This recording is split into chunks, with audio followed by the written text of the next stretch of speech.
saya tak tahu ni mitos atau tidak. Kalau kita kumpul buku, letak dalam bilik macam library kat rumah, culture membaca tu akan sedikit sebanyak di-develop. What do you think?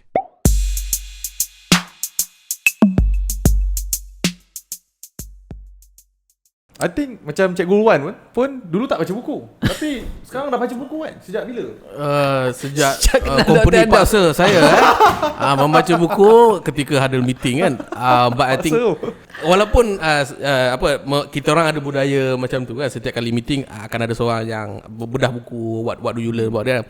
But still up to this age, iaitu setakat syuting hari ni 29 tahun lah, my age kan. Saya masih lagi book is not my cup of tea lah. But video essay is. Maksudnya let's say lah kalau nak belajar pasal digital marketing kan, kita pun tengok perspektif ataupun audio, apa kita panggil? Audiobook, exactly. Ataupun podcast. Ya, atau podcast. Dan memang saya agree lah, input daripada most buku-buku yang popular ni semua is life changing lah. Betul juga.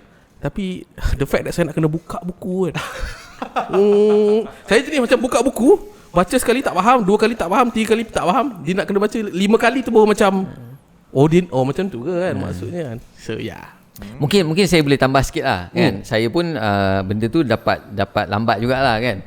Pernah dengar satu video ni, dia cakap kan, jangan baca buku. Saya pun macam tersentap sekejap cakap, jangan baca buku. Dia cakap study buku tu. Study buku tu. Dan later baru saya discover yang kalau kita nak mahir, kita baca dengan niat untuk mengajar, kita lagi mahir. Kita belajar sesuatu untuk tujuan mengajar. Baru kita lagi mahir. Sebab nak buktikan yang kita faham, kita kena boleh ajar. Sebab kalau kita explain kat orang tu tak faham, bukan orang tu tak pandai, kita yang tak faham, kita yang tak jelas bagi dia penjelasan. Sebab tu culture dalam company suruh ajar. Ajar kan. dia kalau suruh cara aku baca macam tu je tak dapat apa juga cara kan. terpantas nak pandai mengajar, suruh dia mengajar.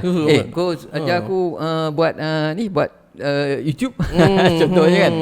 So confirm dia lagi pandai daripada kita. Sekarang baru saya faham kenapa saya baca buku Rich Dad Poor Dad tu, Robert Kiyosaki 8 kali. Sebab you nak study, nak dapat PhD. Saya nak buat PhD Rich Dad Poor Dad. PhD Rich Dad Poor Dad. Wow, banyak lah. Banyak input kan. I think this is another masterclass tadi bukan kita cerita parenting kan?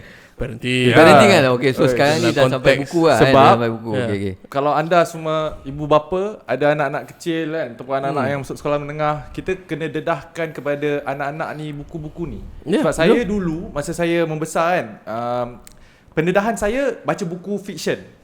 Baca buku fiction, Enid Blyton, tak tahu lah kan, zaman-zaman tu kan. Saya Blyton, ada lah tapi tak baca habis lah. Sama lah. Saya memang tak minat tau. Saya dapat access ataupun dapat exposure kepada buku-buku macam kalau perasan buku-buku yang Al Jazeera kongsikan semua buku-buku self development, non-fiction book lah. Dan to me lah, sebab kalau saya di exposekan dengan buku-buku ni pada usia yang muda, dan mungkin minat itu dah dapat terapkan daripada awal. Sebab apa? Sebab buku-buku ni dia cerita pasal benda-benda reality.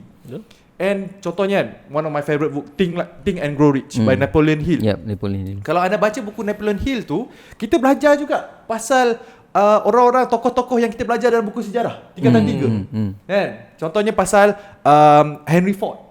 Ada namanya diceritakan dalam buku Think and Grow Rich.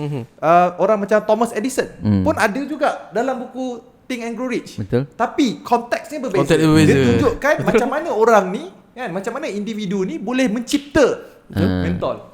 Macam mana orang ni boleh mencipta enjin yang pertama.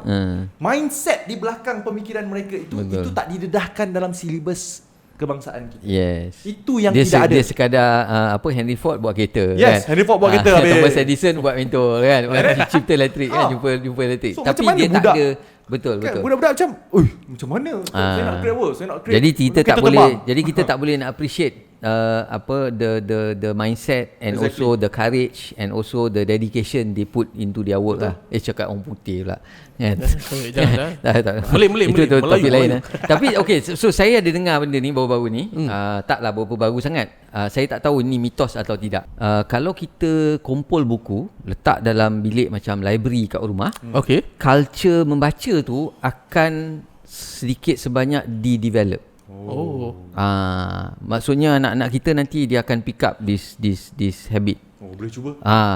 Itu saya tak tahu mitos ke atau betul. Tapi kalau saya tengok balik, memang dekat rumah ayah saya, memang dia suka baca buku. Of course buku-buku dia adalah buku-buku agama, buku-buku sejarah apa semua kan.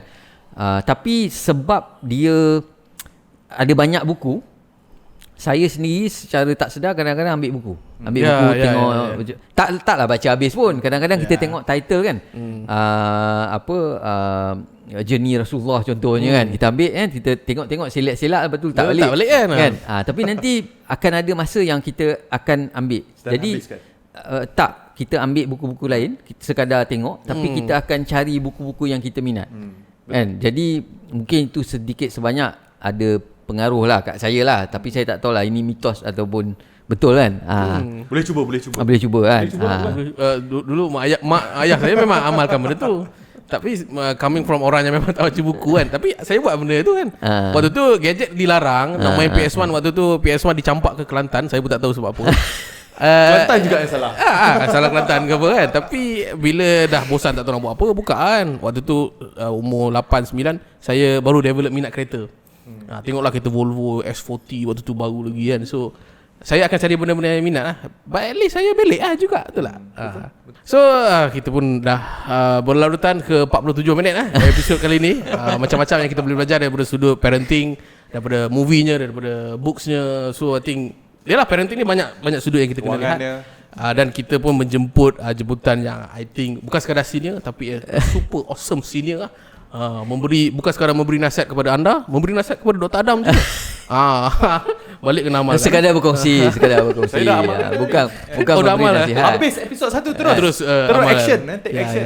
Okay, so kita belajar ilmu, jangan sekadar belajar saja. So nanti ada ke episod lagi nak cerita bedah LinkedIn lagi? Kena habis? Tak payah Itu masterclass lah kot. Kita nantikan jemputan yang seterusnya. So terima kasih kepada Al Jazura. So kalau nak follow, boleh follow specifically on the YouTube side sebab sekarang tengah buat YouTube kan. Baru mula balik nak buat properly lah lepas dinasihatkan kita bagi motivasi kan. Nampak subscriber tu bertambah motivasi. Keluar ni. Betul. Boleh betul. Macam you guys, episod kali ni korang boleh komen dekat dalam ruang komen di bawah. What do you think? What do you What do you think?